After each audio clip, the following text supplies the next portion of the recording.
countdown for blast-off. X minus 5, 4, 3, 2, X minus 1, fire.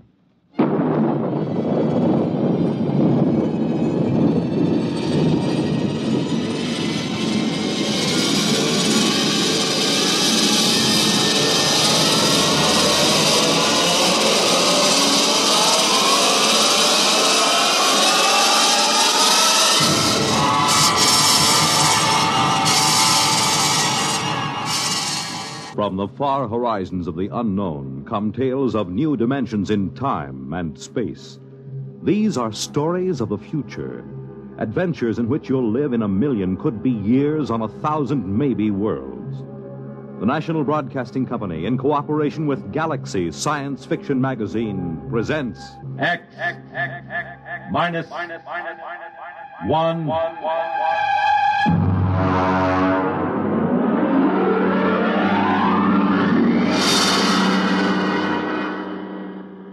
Tonight, we take you some 800 years into the future to meet man's best friend.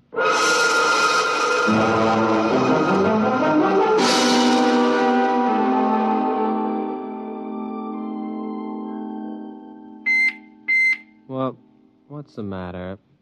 Who's there? What? Oh, turn on the annunciator. All right, I'm coming. I'm coming. Well, stand in front of the screen. I can't see you. I am in front of the screen, Mr. Schnee. You haven't turned up the viewing control. Oh, yeah. Well, there you are. Do I know you? May I be the first to congratulate you, Mr. Schnee? You may indeed. What for? Oh, you haven't heard the news. Good, then I shall be the first. I imagine I got a head start on the others because of my superior facilities for locating you. Your address wasn't given. These pronouncements do tend to be a bit vague. It's a matter of tradition, I suppose. I haven't heard any news for days. I've been listening to my sound tapes and, and meditating. Wait a minute, I'll let you in. Oh, the auto bursar must have forgotten to pay the doorbell. Have to open it manually. Just a minute. All right, you, can come in now. Well, I suppose you don't know who I am.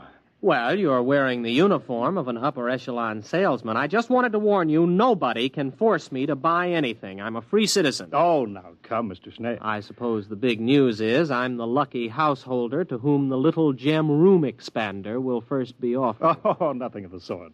I'm not a common salesman. Oh, I'm sorry. I didn't notice your merchant prince badge.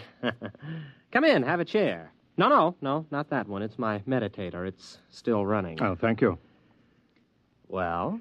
Mr. Schnee, our prognosticator has just given its fortnightly prognostication. You are going to be our new ruler. Congratulations. I'm sure you will be a splendid one, too. But wait, what's to become of the old ruler? You're scheduled to dispose of him sometime this month. Now, Mr. Schnee, allow me to introduce myself. I am Beadrick Floria, Vice President of the Munitions and Container Corporation. Here I have our latest model in this case right here. There we are. Beautiful, isn't it? Mm-hmm. Now, if you will only agree to shoot Overlord Kip with a Floria Semper Fidelis gun, my corporation will be happy to place a substantial amount of credit at your disposal in any bank you choose. $6 billion, to be exact. Now, if you'll just sign here on the dotted line... Nonsense. Oh, come now, Mr. Schnee. Even a ruler can use money. Bribery for government officials, bread and circuses for the people. Oh, money's a very useful commodity, Mr. Schnee. Shall we say, $7 billion? I don't doubt that money is useful, but when I said nonsense, I meant the prognosticator. Mr. Schnee? The whole thing is a lot of, well, nonsense.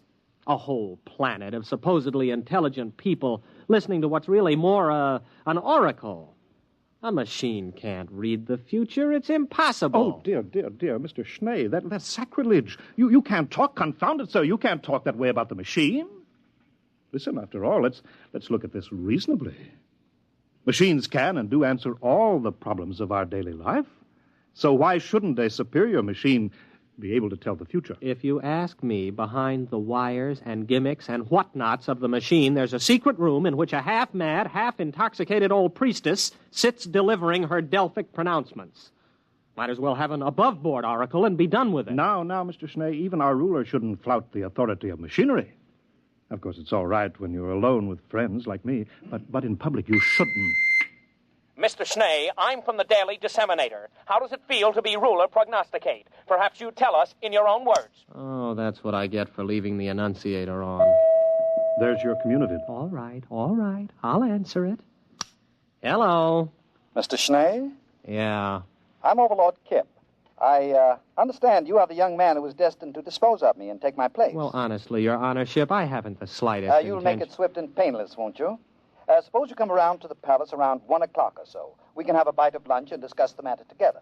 After all, I think you'd agree that I have been a reasonably good ruler, so I have the right to die with dignity. Oh, absolutely. No question of that. I think it's a very good idea having a chat about it first. It is awkward to dispose of someone you haven't met previously. Thank you, Mr. Schnee. I hope you'll find your successor as cooperative as yourself. I wonder whether he wants me to make an appointment so he'll have a band of counter-assassins ready to kill me. You know, that would save him the expense of a standby guard. He's pretty tight, you know. He wouldn't dream of doing anything of the sort. Overlord Kip knows what's due his position. He has a sense of duty and responsibility, which, unfortunately, seems to be lacking in his successor, if you'll excuse me speaking frankly. I am, of course, considerably older than you, and so I feel... It's quite all right. You may speak freely. Furthermore, if he had you killed, the people would probably give him a painful and lingering death for attempting to interfere with the course of destiny. Oh, by the way, speaking of the people, the Polo will probably be around to hail their new leader soon. You really should work up a few well-chosen words. Well, I'm not going to do it. They can't make me kill him and take over, and that is flat. I am not the administrative type. I never have been. Well, in that case, the people will probably kill you for attempting to interfere with fate. Have a cigar? But I wouldn't have done anything. There are sins of omission as well as commission. Come now, it's true. A ruler's life expectancy isn't very long. At least it hasn't been the last few reigns, but it's longer than yours will be if you refuse to fulfill your destiny. I wouldn't make a fit ruler. Consider my origins. I wouldn't tell this to anyone but you. I'm illegitimate. I don't even know who my father is. It's a wise child who knows his own father. And some of the most celebrated leaders in history have been illegitimate.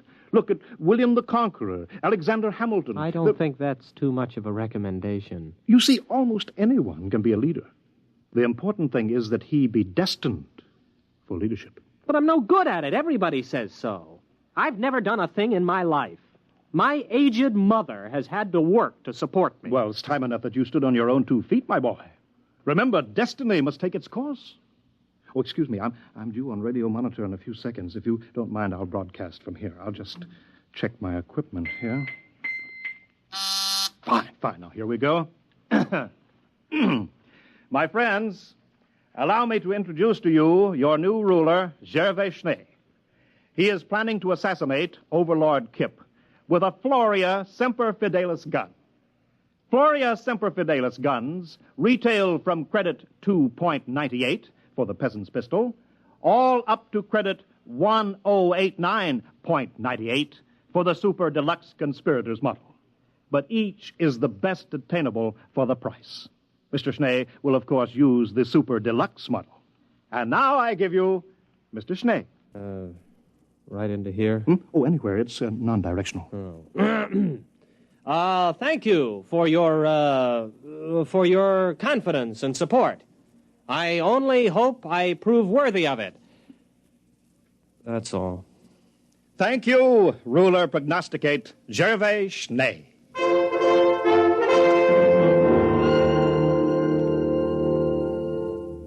Will you have some more wine, Mr. Schnee? Oh, no, thank you, Overlord Kip. I've had too much already. It's a delightful vintage, isn't it?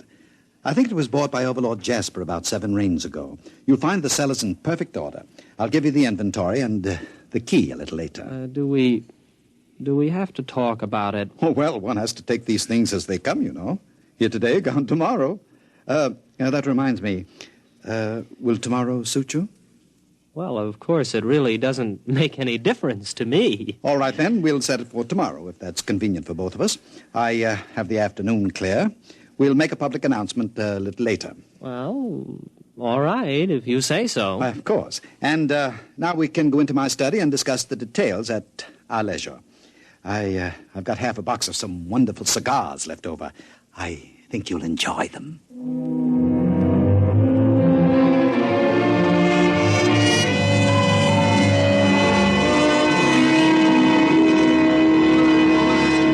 Oh, Mr. Schnee.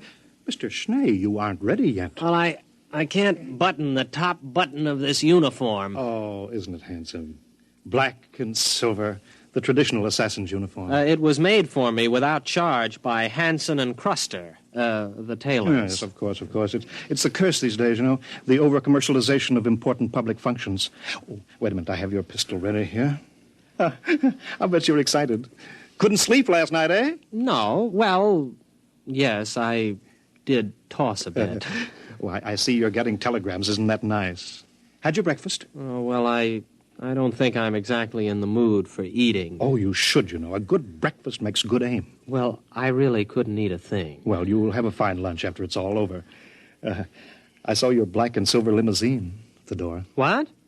I don't have a black and silver limousine. You do now. Oh, yes. You know, there's going to be a brass band along. There'll be crowds cheering. Oh, it's such a lovely morning. You've hired 2 removers, I trust. Removers. Yes, I think so. Good. Oh, what pageantry. The black and silver limousine, yourself in your lovely uniform, the black cloak and hood of the body removers sitting beside the chauffeurs, silent. The band playing the funeral march as you move down the boulevard. Crowds cheering, little children that out of school presenting you with flowers and television cameras. Oh, what a sight, what a sight. Well, now it's about 10:30. Shall we be off?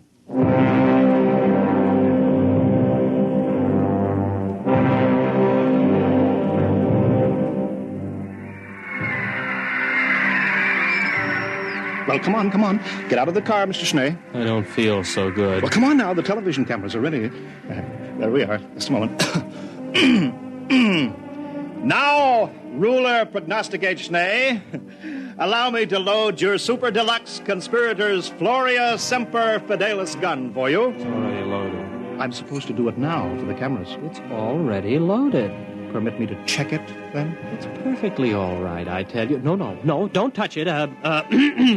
Nobody would have any difficulty loading a Semper Fidelis gun. Yes, that's right. Yes, of course. Whether you buy the peasants or the conspirators model, both have the same freeloading mechanism. Here we are, candy, popcorn, hashish, yogurt. Buy your refreshments here. Program. Sometimes you can't tell the assassins from the corpse without a program. Get your program for the program. All right, Schnee, it's time. Let's go.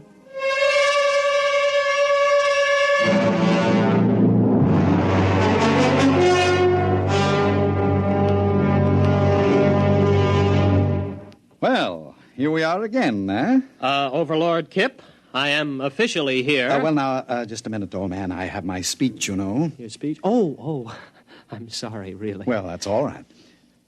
Ladies and gentlemen, before the conclusion of this ceremony, I wish to remind you of a few important facts concerning my reign, which comes to an end in just a few minutes. I call your attention to the budget of 2786. 83 billion credits against an outgo of 72 billion. Not to mention the dam across the Volga River, which was constructed 3 months short of the proposed 5-year date at a cost of 73 billion. I thank you.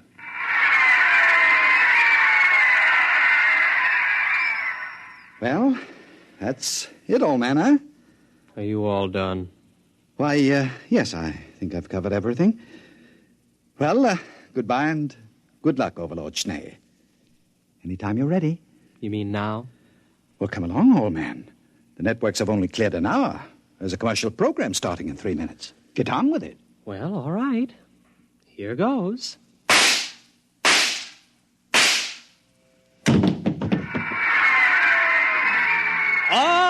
All right. Everyone will now please leave while the removers take over. But the television, the cameras, it's part of the ceremony. Why can't they televise the removal? Everybody leave immediately!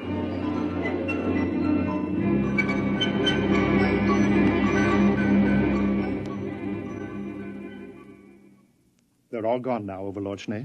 Perhaps... You too. But after all... Out. I want to meditate. Well, very well. All right.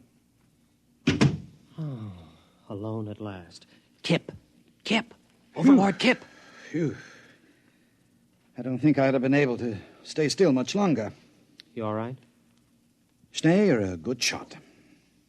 That blank really stung on a very tender spot, I might add. No time for chatting. We've got to get this over in a hurry. Now comes the part where your friends will have to look like real removers.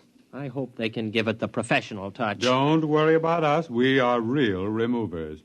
At least both of us have participated in removals. I'll take off my hood. But wait. Why, you're Overlord Morehouse. I've seen you in pictures. Mm-hmm. And the other one. You're Shinnick. You died before I was born. That is, you were supposed to have died. Both of you were. Morehouse was supposed to have killed you. Well, we're not precisely dead, only retired, you might say. The prognosticator didn't say he had to be killed, just disposed of, as Kip undoubtedly pointed out to you in your little interview together. Sorry I couldn't tell you the truth, old man, but you might have changed your mind and given us away. We've formed a little club of dead overlords. We're looking forward to the day when you join us, Overlord Schnee. Well, you better hurry. If the four of us are discovered, the mob will tear us to pieces. Oh, you're right. Get on the stretcher, Kip. Bad enough we're going to have to carry you out. At least don't expect us to lift you up.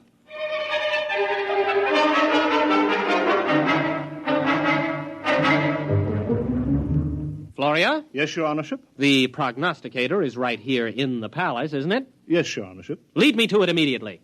Certainly, Your Honorship. It's this way.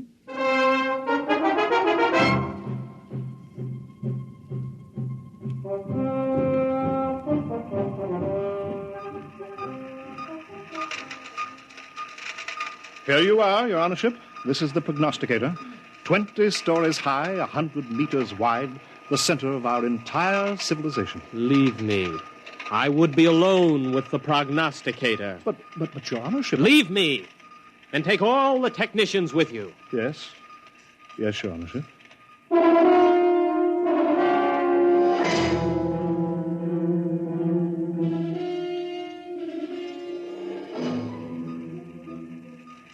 You're all alone now, Your Honorship? You too. Leave me. Well, yes. Yes, sir. Yes, Your Honorship. Your wishes are my command. Well.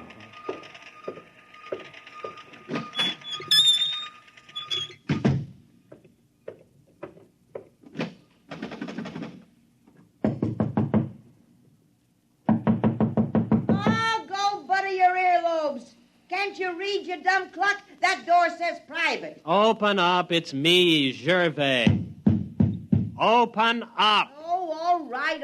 Don't rush me. Oh, it's you, is it? Let me in. Well, hurry up.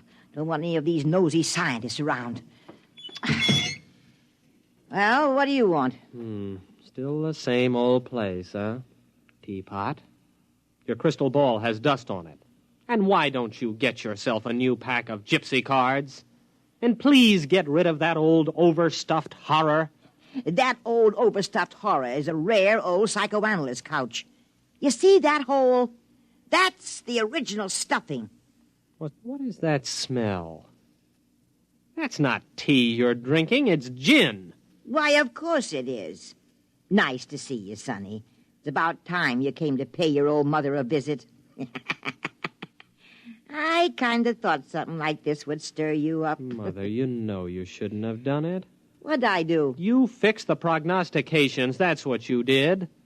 Although why you had to pick on me, Oh, I got tired of supporting you. You're a big boy, and it's about time you earned your own living. Besides, I thought it'd be a good idea to elect a sympathetic administration. Sympathetic to me, that is. Palace needs a new ventilating system. The air in here is terrible. Well, why didn't you use the prognosticator to get new ventilation put in? Oh, they'd have gotten around it the same way you got around killing Kip. But you pay attention to the prognosticator, boy. Don't you try to weasel out of what it says by looking for double meanings. It's time you overlords learned that when the prognosticator says something, it means it. Yes, Mother. I'd hate to have to give orders to have my own boy disposed of. The last 3 disposals weren't so bad. But sometimes those disposals can turn out real messy. Yes, Mother. Maybe blood is thicker than water, but not much. Yes, Mother. And why shouldn't you listen to my prognostications, huh? Just because they're dolled up a little doesn't mean they're not true. Don't I have a crystal ball? Don't I have a gypsy card pack? Don't I have tea leaves?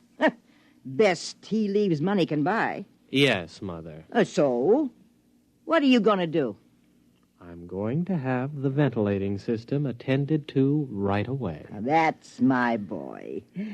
Now, look at these here tea leaves in the bottom of my cup of gin. Yes, Mother. I can see that everything's going to work out fine. Just fine.